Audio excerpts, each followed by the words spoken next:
Good. You're a wonderful Father. Thank you for your grace and your blessings in our lives.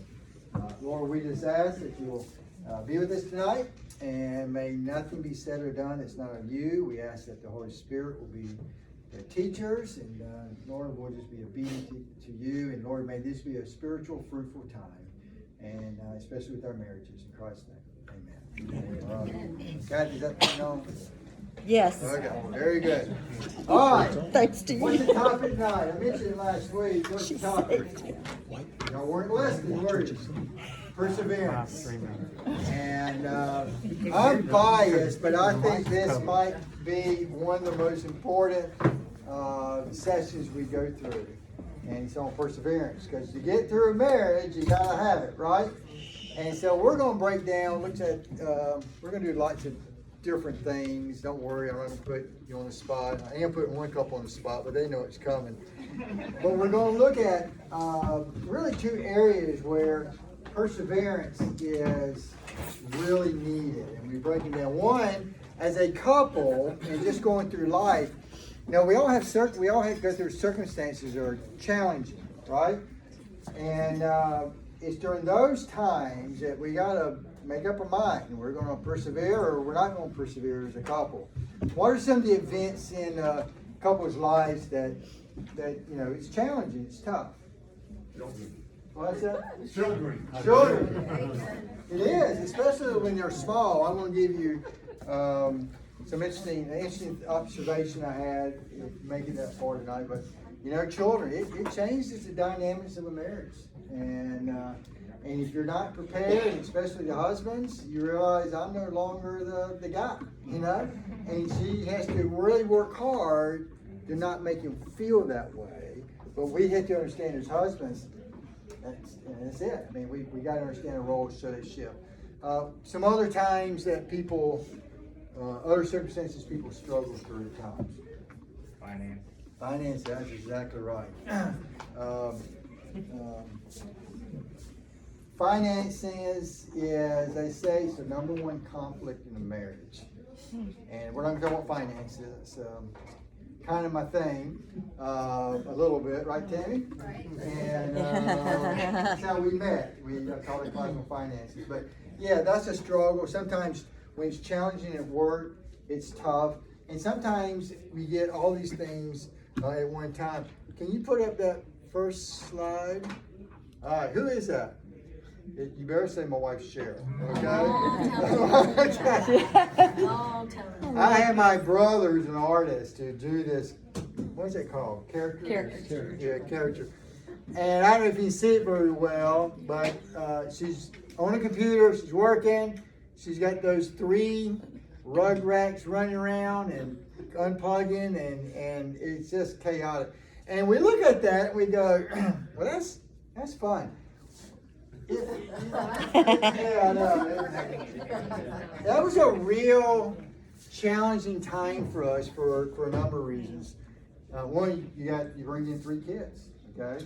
Number 2, we own our own business, and we work together 24/7. Bless her heart, and the pressures of trying to start a business and all those things that go with it. Also during this time, Cheryl's mom came down with cancer, and it went on for months, and it was one of those really ugly things that went on. She passes away, and about 2 weeks later, her aunt, who was like her second mom, passes away unexpectedly. The real estate market crashed. We own a real estate company, and we went through. Some people say it was a downturn. It was a crash. Okay, we lived it twice, and it was during this time when the kids were little, and her mom was sick, and the market was crashing, and it was a scary time. If you're on your own business or if you're commissioned, we literally didn't know when the next check was coming in. Really a tough time. I was teaching twice a week. Sunday mornings and Wednesday nights. I was teaching finances. We're serving on lots of committees. We're very involved in the church. And man, can you believe the pressure we were feeling? And on top of that, we had some serious health issues come into play. Do you think we ever thought, man, I don't know if this is, this wasn't what I was planning on. This is tempting just to say, I'd quit. I'm going to walk out of here. And it's there. So we had to persevere through it. And every couple has their stories that you had to persevere for. What we want to do is try to get us where we expect these things to come and expect we're going to persevere. So those are circumstances that we go through as a couple. But then there's areas you persevere in personality differences, right? I think you guys asked last week. I think one or two couples said y'all are very much alike. The rest of us are very different. Opposites attract, and then they attack. Okay? And so there's always this adjustment you gotta make in personality. I could tell you all kinds of funny stories. I had no sisters, and so I'm not used to living with another female except for mom. And we get married, and I learned all kinds of stuff really quick about females and all this stuff on the calendar and what's this for and all that. But inside that personality, usually one of the spouses is the talker. They want to know all the details. They'll ask all the questions. And then one of the spouses is probably more the bottom line or trivia question. Who says it's just the facts, ma'am? Where did that come from? Dragnet. Dragnet, okay. You other people are too young to see. So typically there's one of us that wants to talk and know all the details, and there's other ones like, just give me the bottom line. Matter of fact, we got a video that kind of shows this real quick. Found the mouse.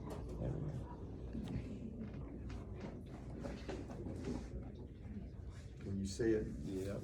Okay. She got started. Steady hand. It's going crazy. Let me do it from here.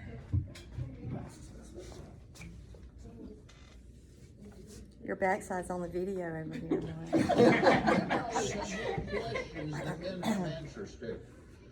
Great example of this. 6-7 months ago, I get a text one day. The text says, "Please pray for Tom. He was in a bad wreck." I walk into the kitchen where my wife is and said, "Hey, I just got a text that said, please pray for Tom. He was in a bad wreck." She said, "Was he driving?" I said, "I don't know. I just got a text that said, please pray for Tom. He was in a bad wreck." "Were Carol and the kids in the car with him?" "I don't know. I just got a text that said, please pray for Tom. He was in a bad wreck." "Were the people in the other car hurt?" "I don't know. I just got a text that said, please pray for Tom. He was in a bad wreck." "What hospital did they take him to?" "I don't know. I just got a text that said, please pray for Tom. He was in a bad wreck." She said, "Well, you don't know anything. What do you know?" "I know you need to pray for Tom. I just got a text." Any couples like that? Okay, all right. Who in your marriage is the one that wants all the details? Okay, all right.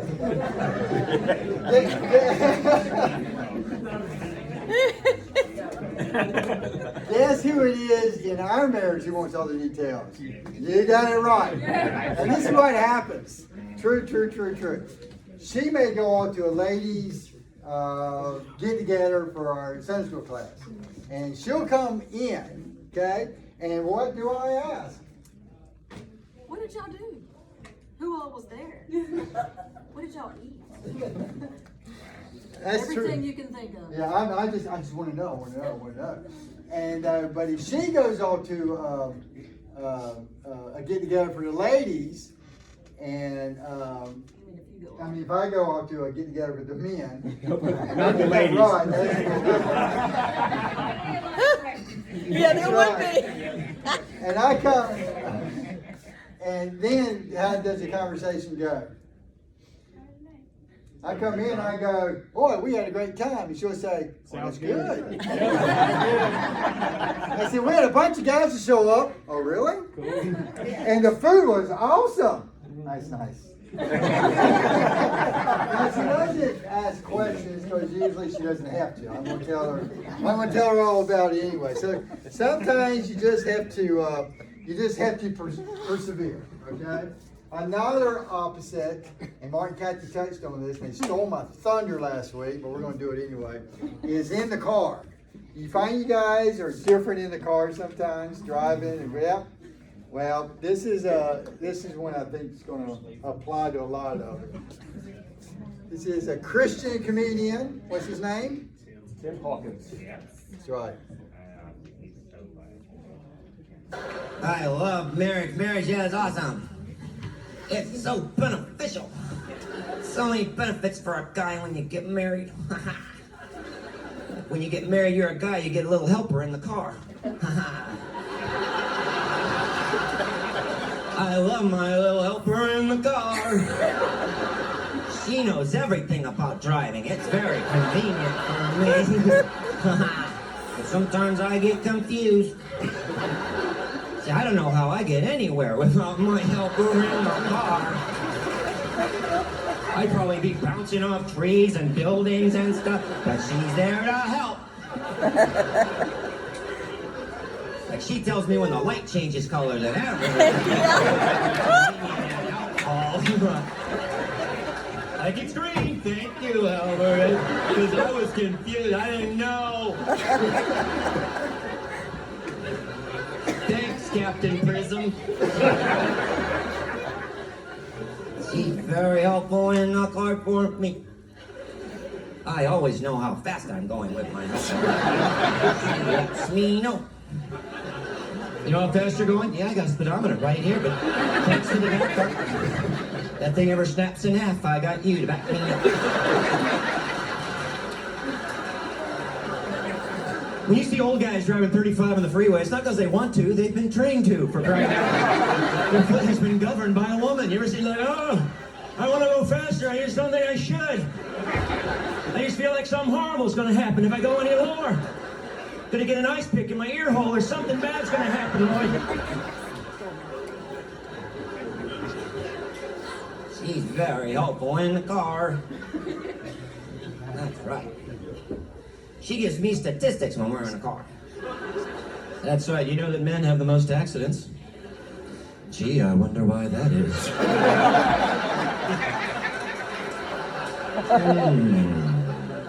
Let me ponder that for a nanosecond. It's because the woman in the passenger side, because you always react to every little thing. And that's okay. Just don't do the noise. Look at that!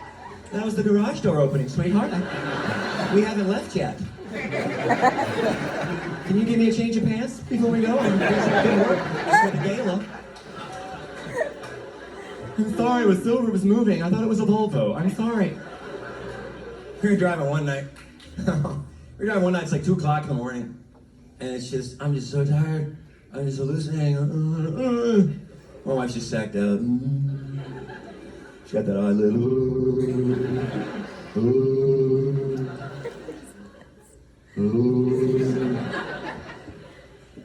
And we hit a bump. 2 o'clock in the morning. She goes.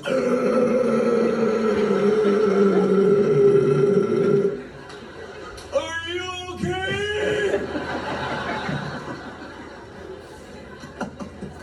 Then she says this. You want me to drive?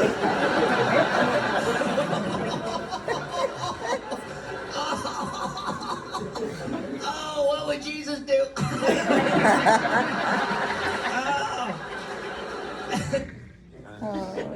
Y'all enjoy that? Who has a little help for the car? Okay, I definitely do. Sometimes we see things before they do. Do I? Sometimes I see things before he Oh, yes, you do. I understand that completely. All the time, Ronnie's like, okay, My little helper in the car. We were, this might get me in trouble, but anyway. We were driving up to Virginia, and it was late at night, and my little helper, she's there, she's gonna get me through this. It was raining really, really hard. And we're following a truck, and windshield wipers are going, and I was keeping my distance, and she was going, brake lights, brake lights, and I'm going, honey, I see the brake lights. I got this. Brake lights. What was happening was running so hard. Every time the windshield wipers cleared it, they looked brighter. that was a long trip. So, of course, I almost one other trip, on the same trip, going to Hampton. She told me she needed to go to the restroom. I said, honey, we can make it a little bit longer. That was a mistake. We didn't have we didn't sit in a restroom for 45 minutes. So You're in trouble. Hours. Trouble. Why is that so funny? Because it's so true. And sometimes you just have to persevere, don't you? Well, those are funny things that we laugh at that we have to persevere through. But then there's really serious things that we have to persevere through. And I just what we want to do is we want to address them, okay? So the first question is, what does persevere mean? Overcome. Overcome, I like that. I don't have a standard answer, so overcome. Outlast. Outlast. Like you want to outlast Kathy? Is that what they say? No. Okay. Who else? Outlast the situation. Hanging in there. Just hanging in there. Keep pushing through. Keep pushing through. Okay. Is your husband here tonight? Nope. Okay, I didn't think so. Well, it is. It's. I actually looked up a definition. It says persistence in doing something despite difficulty or delay in achieving success. And it's too easy to walk away. And actually, we got a verse. You're very familiar with this verse. You probably had this in your wedding vows. So we're going to remind you what you committed yourself to. Anybody have 1 Corinthians 13 in their wedding vows? That's the love chapter. Well, verse 7, I thought about this when I was trying to figure out the definition. Sounds good. I had a bagpiper. A bagpiper. This is, to me, a good definition of perseverance. Love never gives up. It never loses faith. It's always hopeful. It endures through every circumstance. And, you know, we live in we just live in a day that divorce is just too easy. You know, we know the statistics. Over half the marriages don't make it. And in the Christian evangelical world, it's not easy. It's the same. Which, we were talking about this last week. I'm surprised it's not worse. You go, well, why are you surprised that Christians don't divorce more than they do? Because who is Satan after?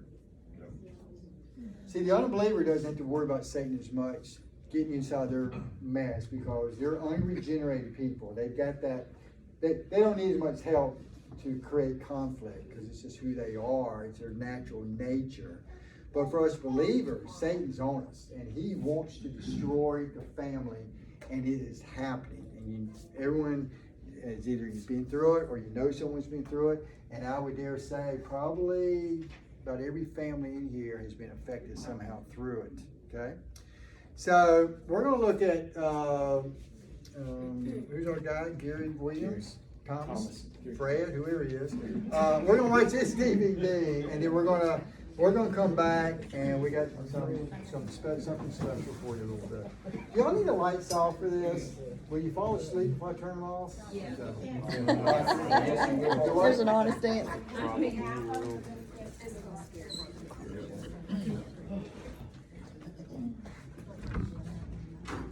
I would say something still be a lot bigger. You should have gave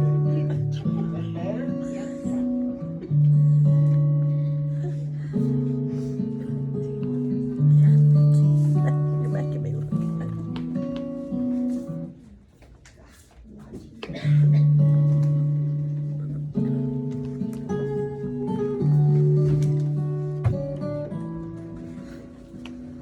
Long distance running has been a huge part of my life.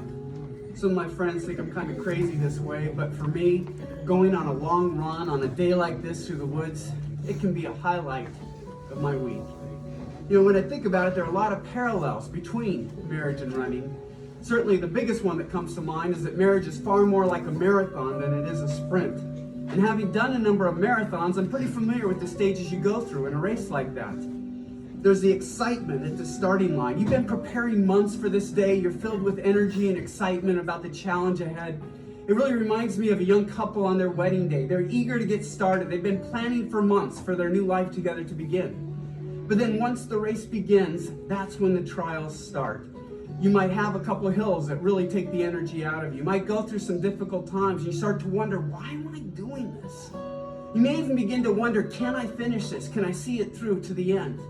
But then you get your second wind and you go on. And there's that great sense of accomplishment at the end when you see the finish line. There really is no other exhilaration like it. The reason this strikes me so much like marriage is that marriage isn't about being young together.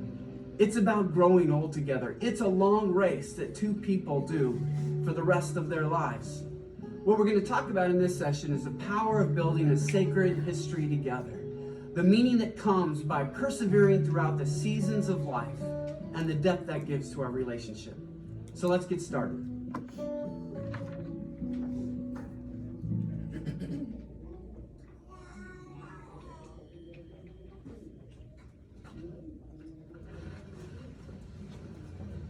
True story. Businessman gets on a plane, has an open seat next to him, and an elderly woman seated on the aisle. Young man comes bounding down the aisle, takes the middle seat. Businessman decides to make some polite conversation, says to the young man, "You're traveling on business or pleasure?" Young man says, "Pleasure. Actually, it's my honeymoon." The businessman was understandably confused. He says, "Well, where's your new bride?"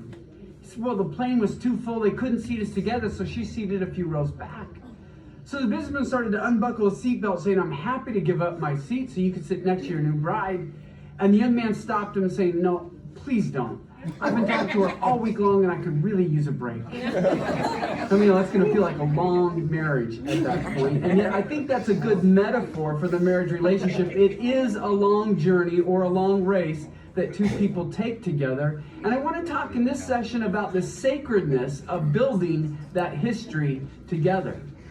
The sacred side of this history actually comes from a relationship that far predates our own. Back in the 1930s, there was a well-known theologian who traveled to the United States and was asked this question by one of the reporters. They said, "Dr. Bart, could you please tell us your best evidence for the existence of God?" Without even hesitating, Dr. Bart said, "The Jew." He explained how here was a people who often hung by the slenderest of threads as another foreign tyrant or conqueror made it their personal aim to wipe this people off the face of the earth. And yet every time this divine hand of protection has come down and preserved them so that there's no recorded human history without the Jewish people present. And in Dr. Bart's words, I don't think that's a coincidence. I don't think it's an accident. I think it's evidence of a divine hand of protection. Now, when you look at this relationship between God and Israel, you see that it goes through a number of different stages. There were times of great joy and celebration. I think of when Solomon dedicated the temple. It was almost like an infatuated love fest. Israel was delighted to be God's people. God was delighted to be Israel's God. But then there were seasons of frustration and anger. There were times when, to discipline Israel, God would allow a foreign tyrant to conquer them or at least challenge them. They would be frustrated with God, and God would be justifiably angry with Israel. And then there were times of infidelity. In spite of Israel's promise to remain faithful to God, we know from Old Testament accounts that there were many occasions when they did chase after foreign gods. And then there were simply those excruciating seasons of silence, long stretches when frankly just not much happened. I think of the time between the Testaments when the last prophet spoke in the Old Testament and John the Baptist spoke in the New. That was a stretch of over 400 years. So think about all of these elements together. You have times of great joy and celebration, seasons of frustration and anger, times of infidelity, and excruciating seasons of silence. Does that bring to mind any other relationship? Isn't it amazing how closely God's relationship with Israel mirrors the relationship between a husband and a wife? To borrow a phrase from Dr. Bart, I don't think that's a coincidence and I don't think it's an accident. I think it's evidence of God's divine design that He created marriage to reveal Himself and His ways to us. What I appreciate about this model is that it gives us a context to appreciate marriage in its entirety. Though we'd all love to live in those seasons of great joy and celebration, This teaches me there's also lessons to be learned during those seasons of frustration and anger, or even the excruciating seasons of silence, when marriage in its entirety reveals God's ways to us and his nature of relating to people to us. Whatever season of marriage we find ourselves in, we can profit from because it so closely mirrors God's relationship with Israel. Now, one of the things about the seasons of marriage that's so interesting is how long it is for us moderns. In fact, as recently as 1870, it was rather unusual that a husband and wife who had conceived a child would still both be alive when that youngest child left home. We talk a lot about the empty nest syndrome today, but that's pretty much a modern phenomena brought about by improved medical care. A number of years ago, it was more likely that either the woman would die in childbirth, the husband would die of an industrial accident, or just something would happen along life, so that it was somewhat unusual that both would still be alive when that youngest child left home. So marriage for us can be a lot longer for us than it was for our ancestors. But I think this gives us new opportunities to appreciate marriage in its entirety. It certainly gives us new opportunities to study marriage like we never have before. In fact, two researchers have said something that really caught me by surprise. They said it takes from 9 to 14 years for a couple to truly create and form its being. Now, what they mean by this is this, that it takes at least a decade to a decade and a half for two individuals to stop thinking of themselves as individuals and to start thinking of themselves as a couple. Now, the reason for this is the way our brains operate. Our brains operate on a level called sort of creating patterns. Neurologists would call it tolerance. Our brains adapt to our situations. And so when we wait till we're almost 30 to get married, we've been living as a single person for almost 3 decades. So just because we get in front of a church and promise before our friends and family and even before our God that now we're going to live as a couple, our brains don't think that way. We're still thinking of ourselves as me instead of we. It takes at least a decade for us to really be repatterned in our thinkings and begin focusing on what it means to be a couple. Which is why I think it's so sad when couples put in 6 or 7 years and then pack it in and start over with somebody else. What happens in those cases, they've done a lot of the digging of the foundation of the relationship, but they haven't even gotten to that point of intimate oneness that most of us seek. They haven't given their brains time to really begin to form around each other. And then if they start over with someone else, not only do they have to begin building at year 0, but now their brain has to overcome being used to being married to somebody else. God knows how he designed us, and he knows how slow building intimate relationships are, which is why he gave us the design he did, one marriage to one person for life. Now, I say this not to discourage those of you who might be on a second marriage, but to encourage you to give each other grace, to realize that it really is a difficult thing for you to start over, and to encourage those of you who are facing difficult times to hang in there, because it's best to be married according to God's design. Now, here's what's interesting to me about all this as a Christian. The very thing that I need to build a successful marriage and to enter that intimate oneness that we all seek with our spouse is exactly what Scripture says I need to grow as a believer. Commitment, tenacity, loyalty, perseverance, just hanging in there. Scripture says so much about the spiritual discipline of perseverance. Now, we don't hear people talk a lot about perseverance today, I think in large part because it's just a foreign concept to our culture. We don't tend to reward loyalty. We tend to reward excitement and euphoria, not that sense of just building a relationship through the long haul. But Scripture stresses the importance of perseverance. I think of James chapter 1, verse 4, when he says, perseverance must finish its work so that you may be mature and complete, not lacking anything. In essence, James is telling us to do for our faith what we should do for our relationships, because see, a lot of us treat God like we treat a romantic partner. Initially, as we come to know the Lord, we're excited about him. Emotionally, we're really attached. Prayer seems so rich. Bible study seems so fruitful. But when the feelings start to fade, we stop doing those things that help us to grow spiritually. We don't spend time in the Word. We don't spend time in prayer, getting to know the Lord. And so though we might be a believer for 20 years, we may have only 6 months worth of faith experience and maturity. James is saying, don't let that happen. Persevere in the things that cause spiritual growth so that you may move on to maturity and completeness. And this is one of the amazing things about marriage, is that it builds in us exactly what we need to grow as a believer in Jesus Christ.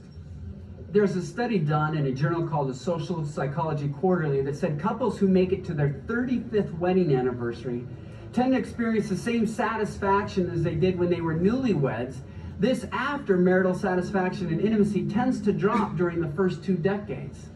What they're saying is that you marry on the high of the euphoria, you're excited to be together, but then you go through a number of life seasons that can really begin to rock your intimacy, and we'll talk about one of those in just a moment. But couples who persevere through the end, by their 35th anniversary, tend to experience the same satisfaction they had as newlyweds, but it's even deeper now because their brains have sort of fit around each other, and they have memories. They built family together. It's even more meaningful. The challenge is that many people in our culture aren't willing to go through those occasional downturns in a relationship to get to that place. In fact, there's one famous Hollywood actress who's gone through a number of marriages and engagements and boyfriends, and she explained why. She said, "My philosophy is you have to be happy in the moment." Well, if that really is your philosophy, that you need happiness at all times, you're going to have to cycle through a number of relationships, because that doesn't square with real life. In fact, there was another study released entitled A Case for Marriage that interviewed a number of couples who are experiencing severe or very severe marital dissatisfaction. It followed them for 5 years, and at the end of those 5 years, it had some rather surprising findings. Those couples who stayed in the marriages now experience much satisfaction in their marital relationships. Those who had pursued a divorce, very few were satisfied. In fact, only around 17% or so said they were currently satisfied with their romantic relationship that they started with a new person. So what these researchers found is that marriages are cyclical, and though you're dissatisfied now, it tends to come around, and your best bet is to stay right where you are and to understand that that's just one of the seasonal downturnings in that relationship. One of the first seasons that will really begin to rock a marriage is when little kids come along. One study found that they had never found a couple that didn't have a real hit in their intimacy and satisfaction once they finally had toddlers running around the house. And any of us who've ever had kids know it doesn't take a $10 million government study to understand that. Now, as I said at the start of this, I've loved having children. It's been one of the most meaningful things my wife and I have ever done. But in the early years, having children can be so tiring. It can even be exhausting. It's simply not fair to expect that that won't affect the level of marital intimacy when our lives are filled with so much work and so little sleep. In fact, I was struck one time when I was in a town, and they had an inaugural marathon that was taking place. And so they were interviewing a number of people who were running a marathon for the first time.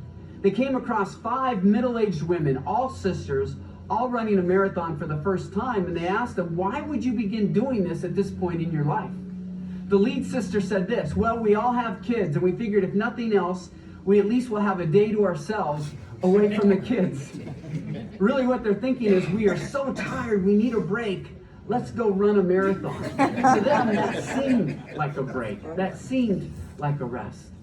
And if that's the case, well, we can't expect that our marital satisfaction, the things of romance that usually demands spontaneity and energy and just time left over to talk with each other and spend time enjoying each other, it's just not going to be there. There are some seasons that just need to be endured, and it is simply not fair to evaluate our marriages in those seasons. At that point, we just have to renew our commitments. Other seasons will present themselves that will challenge the marriage as well, as the kids become teenagers and all the concerns and stresses associated with that time. As you get older and your own parents start to pass away and you're dealing with those times of grief, or later in your own life when you begin to face those times of sicknesses and illness, all of those are times that can test a marriage's strength. But the meaning comes by holding true to that history and seeing it through to the end. There's a man who did that really has a powerful testimony in his life, and sports fans will readily recognize him when I say that perhaps the greatest college basketball coach of all time has to be John Wooden. His teams won 10 NCAA championships. No other coach has ever won more than 4. In fact, during an incredible 3-year string, the UCLA Bruins won 88 straight games without a single defeat. And what frustrated so many coaches is that Wooden wasn't known so much for his innovation as much as he was known for stressing the fundamentals. He taught his players how to do the little things right. That's what he lived by. It seemed old-fashioned at the time, but it was very effective. In addition to stressing the fundamentals, another thing that marked John Wooden's life was his close relationship with his wife, Nellie.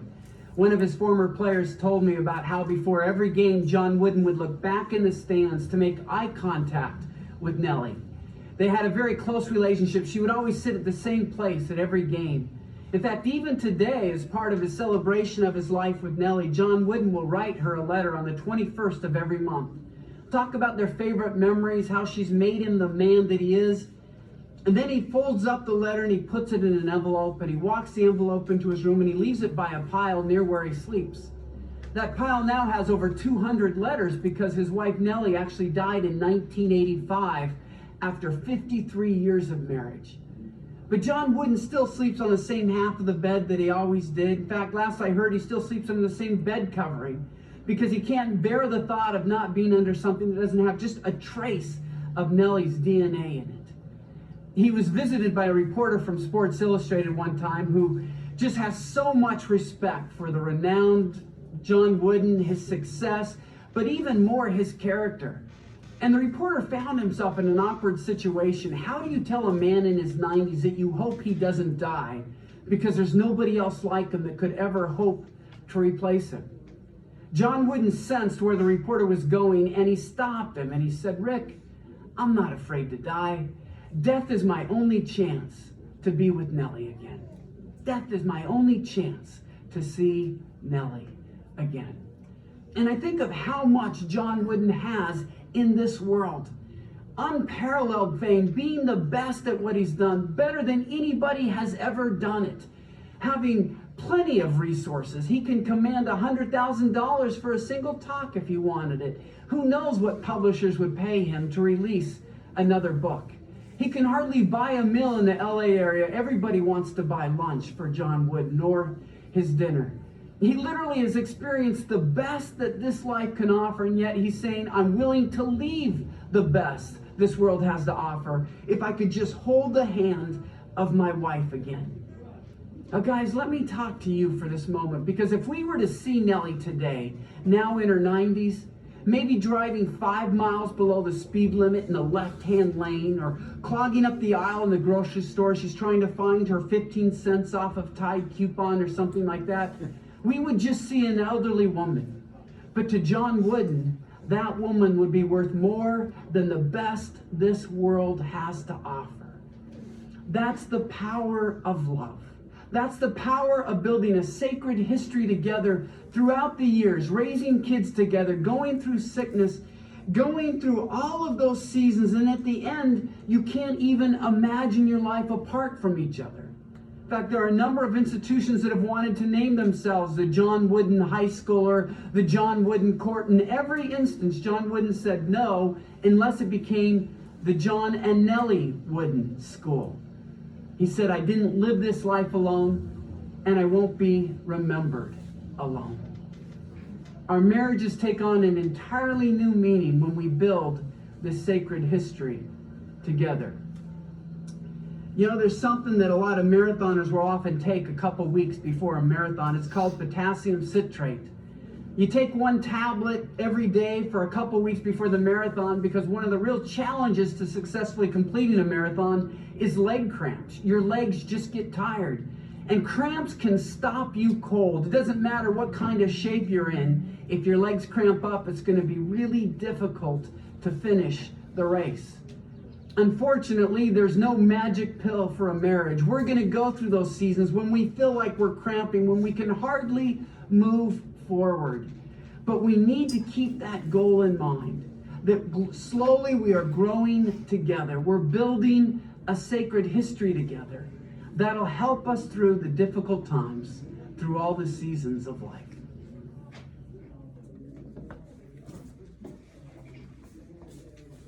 Cool? If you want to, you don't have to, but we're gonna look at a couple of questions real quick. They're in your study guide. It's on page 47. Question 2. Why is it important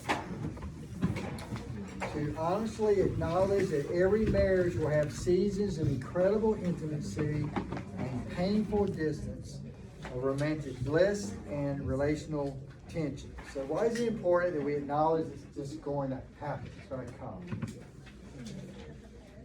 Yeah, so we just be prepared. I mean, you know, we have a tendency to talk to couples that are engaged for the first time, and as a society, we kind of give them that this is going to be a glorious, never-ending date, and we don't get them prepared. We don't give them the expectations. One of the young guys that works with us was in my office this week, and he's going to get married April 6th on his birthday, and so we're leading a discussion on marriage class. So I'm an expert now, and so I said, Grant, how you excited? Yeah, he's great. And I said, well, let me tell you, marriage is awesome. I love it. It's great, but I want to prepare you that there are going to be difficult times. As a matter of fact, we're going to be talking about perseverance and hanging in there. I just want to set your expectation. You go, oh, I understand. That's why I bought a couch that's very comfortable. So he was well prepared. The other question I want to jump to really quick is, it's question 3. It says, for much of human history, due to short lifespans, most marriages build a history that only span 1 or 2 decades. Today, a couple can look forward to 4, 5, or even 6 decades of married life. What are some of the realities that settle in when a couple realize they might just be spending half a century together? Cheryl and I went out with a couple last night and been married 51 years. She's beautiful. He's got a most encouraging personality. And so you think, man, they just had this really easy, great life, and things are just always been wonderful for them. And they just went through. I said, well, tell me about, I said, I got to lead a discussion tomorrow. Tell me about your marriage and your struggles. And I was shocked at the things that they had to go through. And I guess I was even more shocked that they hung together. And so I think there's wisdom in listening to people who've been married a long time. And so when I read this about 4 or 5 or 6 decades, I thought about Bill and Janet. So I'm going to get them to come up here, and we're going to glean a little bit from their experience, or wisdom, or sarcasm. I don't know which one. Never. All right. These are really good friends of mine. We've known each other for, how long y'all been here? 3? We've been here About 3 years. Awesome couple. And so I asked them if they would share a little bit. So my first question is, how long have you been married? 45 years in November. How did you persevere? Lots of prayer. Lots of prayer. Tell us about your family. We have 3 kids. Our oldest is 39. She's not married. That's a girl. And then we have a son, and he is 37. And then he's not married. And then our youngest is 33, and they got married during COVID. Okay. All right. Here's what we want to know. 45 years.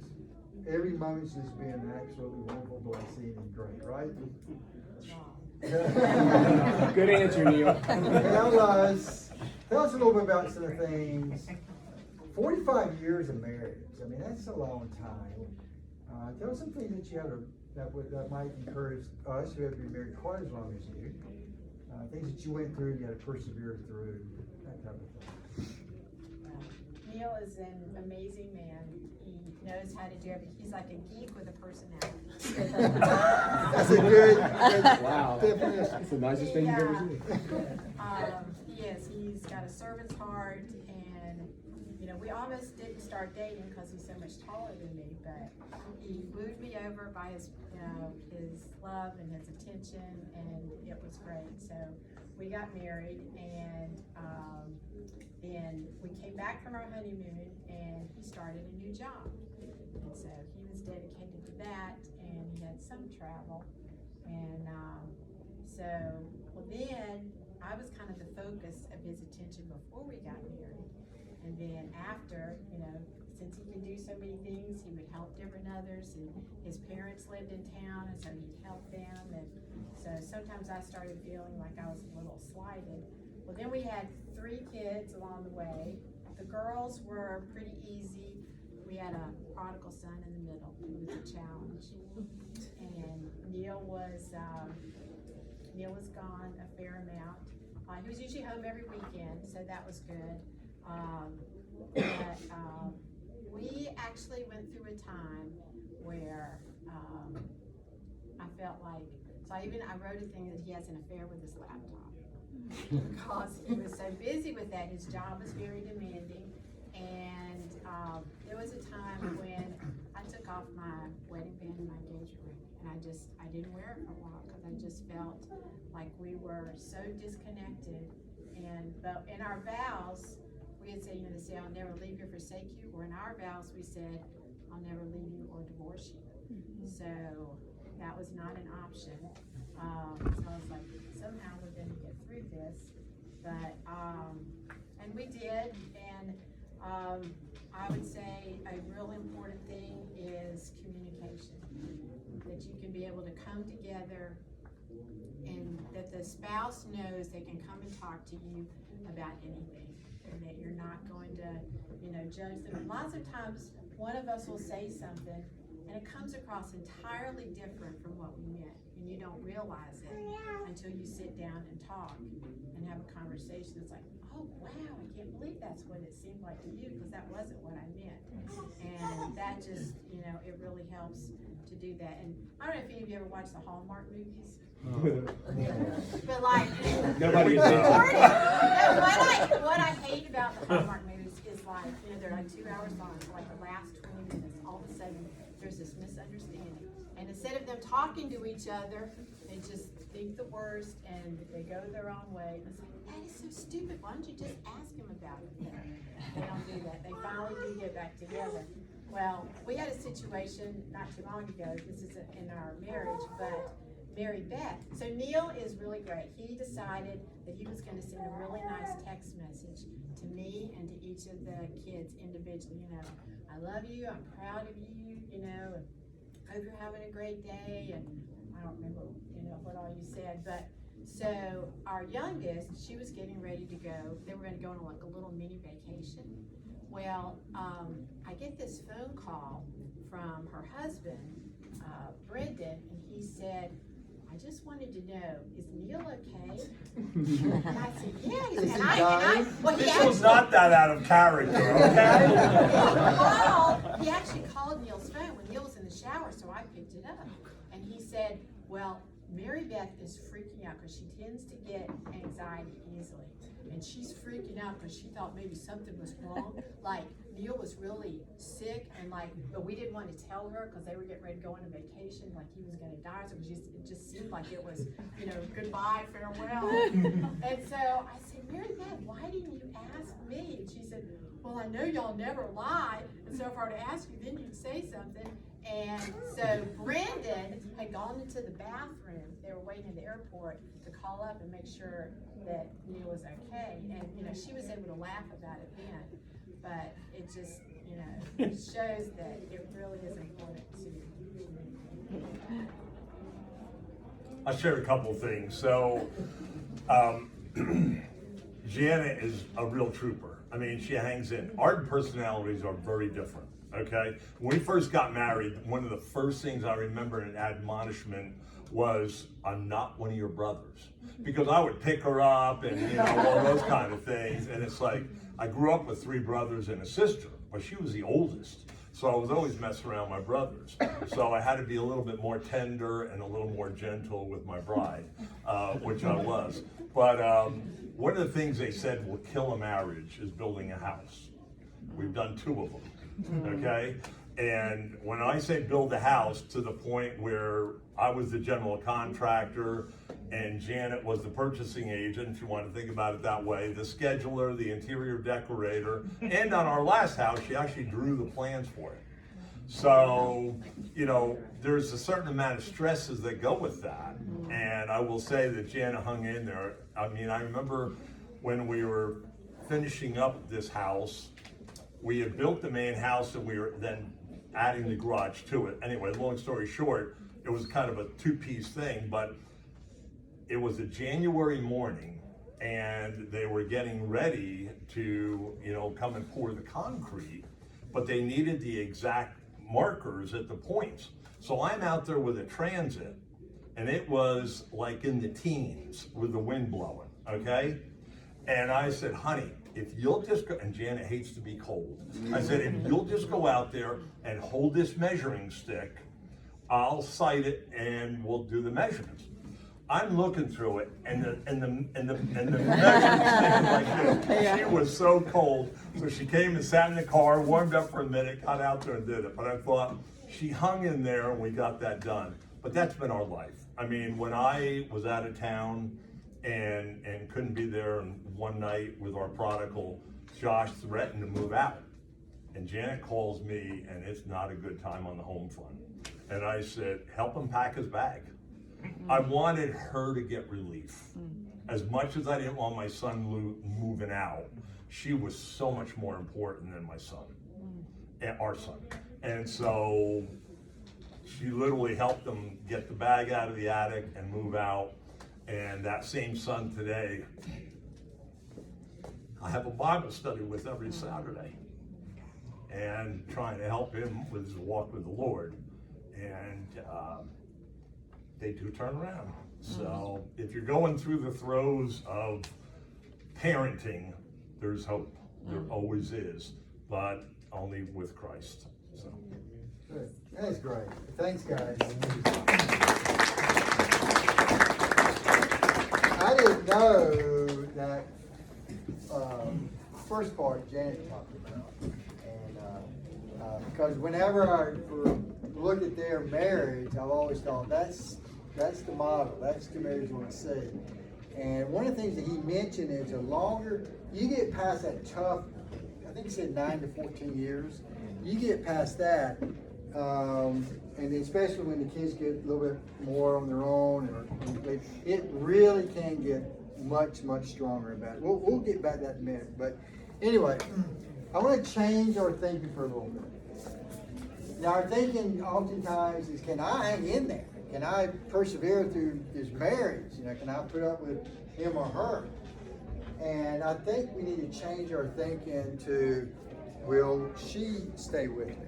Or will he stay with me? Sometimes I have trouble sleeping. Can anybody relate to that? Yep.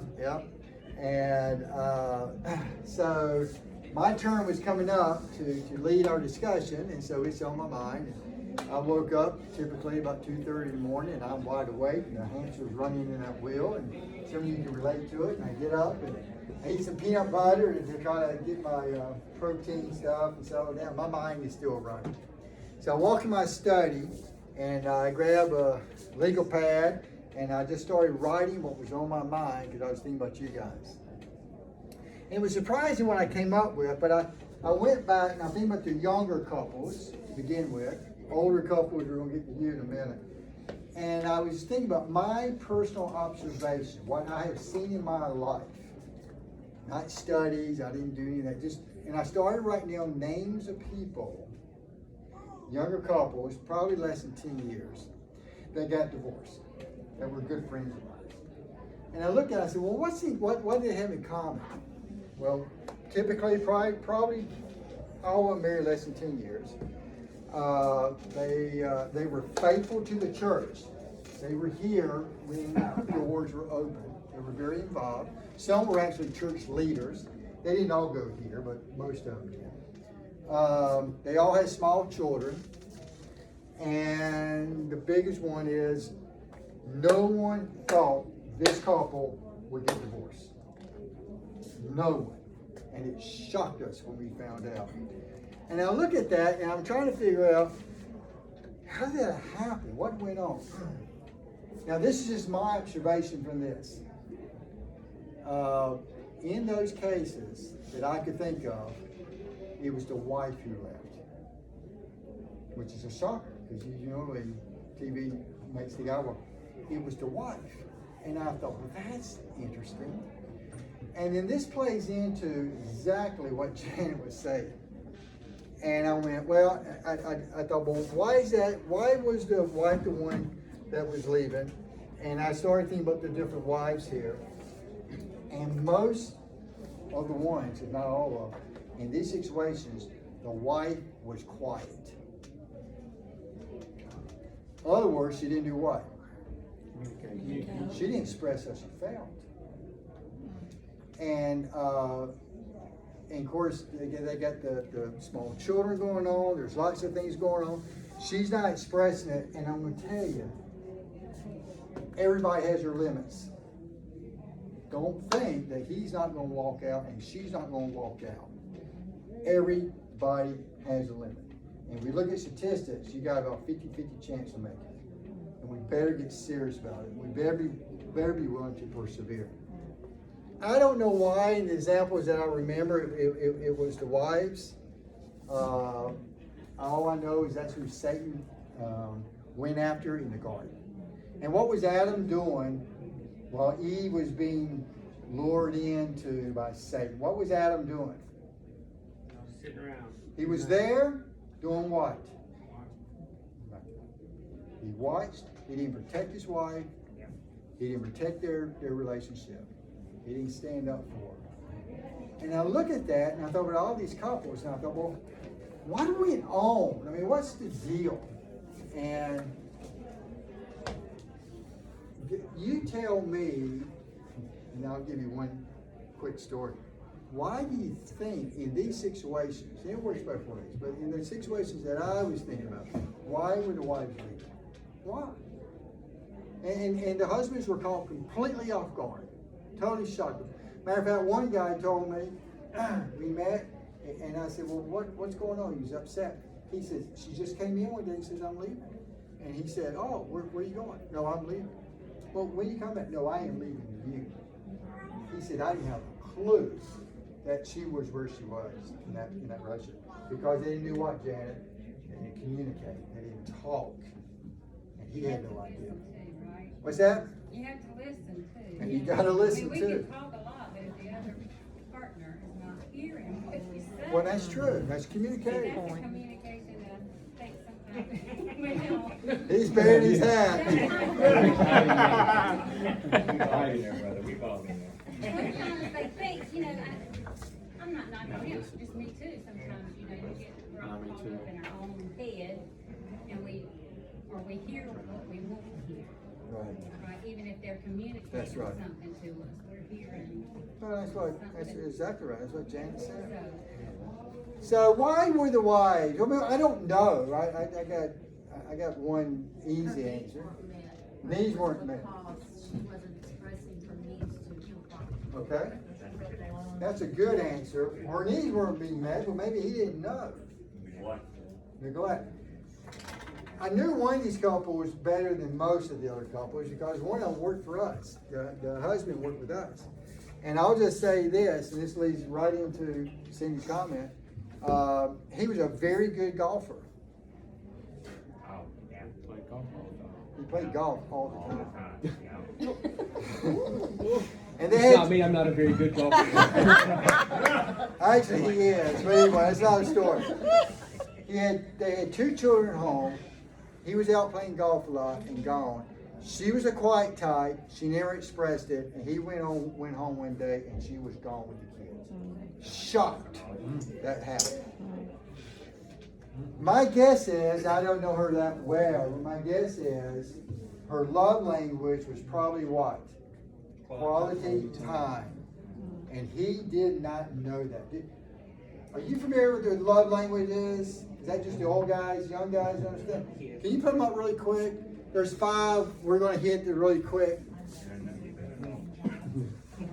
Love languages. This is what, a love language is what fills your tank. Yes, sir. I would say maybe the guys got complacent and just stopped. He got complacent. Yeah. Yeah. One comment's in the back of my notes, and we'll go ahead and say it now, and then we're going to speed through this, is remember the day of your wedding, or right before you got married, or right after you got married, how you cherished that other person? Just cherish them. I mean, you're amazed that God allowed you to marry this person, and you're like married way over your head and all those things. Have you lost that?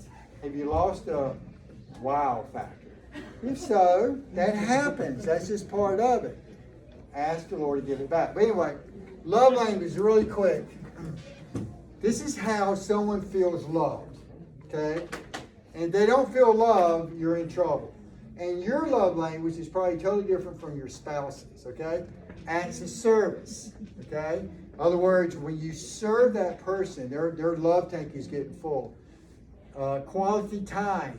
Physical touch, words of affirmation, receiving gifts. We learned last week that's Kathy. Her gifts are diamonds, is what she was. No, what I did is I married a love mutt. She likes all of them.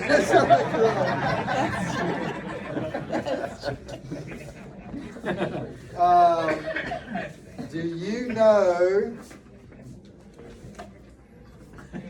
30 seconds? Look at your spouse and tell him or her what your love language is. No, your spouse, not that guy. Chris, you ain't keep. Chris, you watch out here. You want to tell me your wife's love language?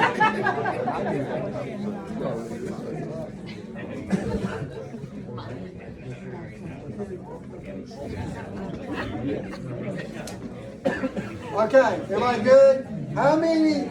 Do most of you know your spouse's love language? Okay, very good. I told him what it is. And listen, most of us need some of most of this, okay? But you're going to have 1 or 2 that's really strong. It is important that your spouse understands this, okay? Listen, this is critical. If you don't know your wife's love language or your husband's love language and you're not feeling it, it's going to be a major problem. It's going to happen. And you're going to think, oh, well, he's such a fine, godly man, or she's such a wonderful, godly lady, they'll never leave. Don't you fool yourself. I counted about 6 or 7 couples that I personally knew that's what I thought, and they packed it in. My personal love language, I have 2. Words of affirmation and physical touch. Touch me, Chris. Touch me. Okay. Cheryl's is acts of service. Okay? So I I intentionally try to help her out around the home. I don't do a very good job sometimes. Sometimes she just instructs me, but she knows I'm trying really hard. It's important we know those. Now let's talk about older couples really quick. While I was writing this out, a guy actually called me up. A young man called me up and said, I just got to talk to you. And I said, what's up? He says, my parents been married 29 years and they're divorced. Empty nesters, call it quits. But you don't hear that very often. My question is, why don't you hear about older people divorcing? Why? Cheaper to stay together. Do I? Honestly, I wrote in there, they don't want to give up the retirement account. Right answer. It is, and I'm coming back to that. But let's have a positive answer and then we'll go there. Why? Because they made it past those tough years, and as the scripture says, the 2 become 1, and they've experienced that. But it took a lot of years. But they hung in there long enough. 45 years over there. 51 years, a couple we had dinner with last night. Soon to be 35 years. 37. 37 You're years. 37 too. You better get 41 years. 37 years coming up. And you ask us who've been married that long, And for us, I believe, at least for us, I know, it's better now than it's ever been. Yes. Because we learn and we grow together and we do become one. And a lot of it is we're past a lot of that child raising and those circumstances. But as that couple said last night, I said, why did y'all stay together? And they said, we decided to make those difficult circumstances to make us better and stronger, and we pulled together instead of pulling apart. Then there's older couples that stay together, and you've seen them. They sit in a restaurant, they never look at each other, and they never talk. Oh, yeah. They're absolutely miserable, and they stay together for a number of reasons. One, because they don't want to give up their retirement account to the other person. I get that. But I put up with it that long, so Mom. Yeah, don't want to start over. Good, nice, yeah. And they're absolutely miserable, and my guess is when they do talk at home, it's ugly. Do you think when they got married that that's how their marriage would have ended up? No. And don't think that can't happen to you either. Listen, I want to tell you, it's a lot easier, people, to deny yourself, focus on that spouse and serve, find out your love language, make sacrifices, if need be. I'll say it really quick, and I don't want to talk about myself too much, but I want anyone to sit up here and go, well, they just got this wonderful life, and you know, everything's just wonderful. And I shared a little bit with you some of the things we went through, but the Lord nailed me one night. I played a lot of sports, lots of sports, and I came home one night, and we had played in a softball tournament. We played all night. We played Friday night and all day Saturday and Saturday night. And I come home, and I'm in the shower. And Mark and I played lots of sports together. We picked up a new one called pickleball. We're into that now. But anyway, that night in the shower, you know how you replay everything you went on that day? And I was talking to the Lord, I said, Lord, it's a good day. You know, batting average is pretty good. Made a couple of plays over at first place. And it was good. And clear as I heard it, the Lord says, I wonder how Cheryl's day was with the baby all day. I said, no, Lord, don't go there. And this is not to pat me on the back, but this is telling me how devoted I am to the Lord and to her. Next morning I got up and said, honey, I'm quitting softball. I'm going to finish up the season. She goes, you love softball. I did, but I'm having to quit. And then basketball, we used to play, 3 nights a week? At about 6 or 7 o'clock at night. Loved it. Loved basketball. And right after that, went to the guys who were playing. I said, well, tonight's my last night. Now, listen, I set these boys up. I said, this is my last night. They said, why? I said, I'm a husband and I'm a dad. I need to be home. Dude, you can't give up basketball. I said, wait a minute. Aren't you married and you have children too? They all dropped their head. Oh, yeah, okay. I said, I got a solution. What's that? I said, 5:50. Well, that ain't going to get us out here much earlier. 5:50 in the morning.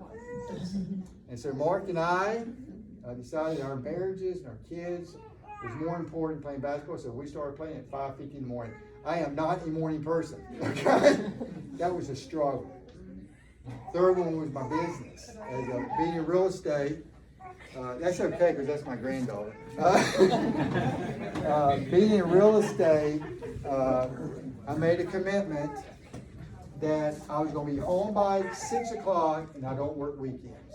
Corporate and many people say you will fail in real estate. And I say I'd rather fail in real estate than fail as a husband and as a dad. God honored it, and we've been very blessed in our business.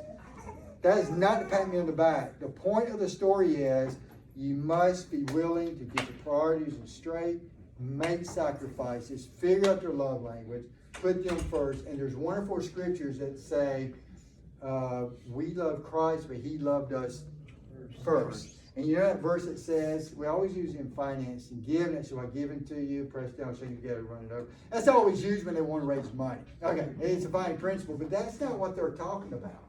They're talking about how to deal with other people. And I've learned that the more I pour into her, the more I feel her love tank up with the right motivation. Guess what happens? She brings it right back. Press down, shaking together, and run it over. So guys, perseverance. Hang in there. Deny yourself. Serve that spouse. and you go, well, I don't wanna make these sacrifices. Listen, I'm gonna tell you, it's a lot easier to do that than for him or her to say, I've had enough, I'm walking out and I'm taking the kids. And you sit there going, I am shocked, how did that happen? It happens. And if I went around the room and said, you know someone that shocked you, a couple that shocked you, they didn't make it? And I guarantee everyone's gonna go, yep, never expect that to happen, never expect that to happen. Don't think you're not above it. I don't wanna be a negative or a bummer, but I wanna be a watchman, if you will, and say, don't let that happen. Work at this. And 37 years later, I am glad that we hung in there, we made sacrifices through all those struggles, and I gave you just some of them at the beginning, that was very few, and it's worth it, and it's the best it's ever been. Somebody raise your hand over here. Okay. Everybody good? Anybody mad at me? Okay. Oh, you're mad at me. Better you than me. All right. I love you guys. Taylor's got us next week. What's next week? Next Wednesday's what? Valentine's Day. No, it's our anniversary. 37 years next year.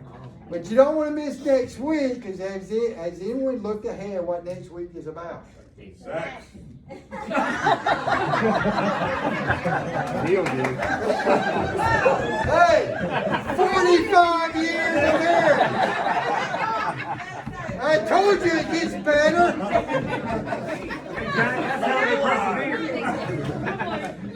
Oh, listen.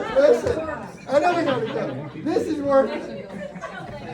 Chad and I were talking this week by phone, and he wanted me to do something tonight, and I wasn't able to do it because I was teaching this. And I said, what? He said, what are you teaching? I said, it's perseverance. He goes, are you teaching on that sex? And I said, no, perseverance. And he goes, perseverance and sex? I'm like, no. Ronnie and Lisa are going to teach it. You got a teaser for it? What's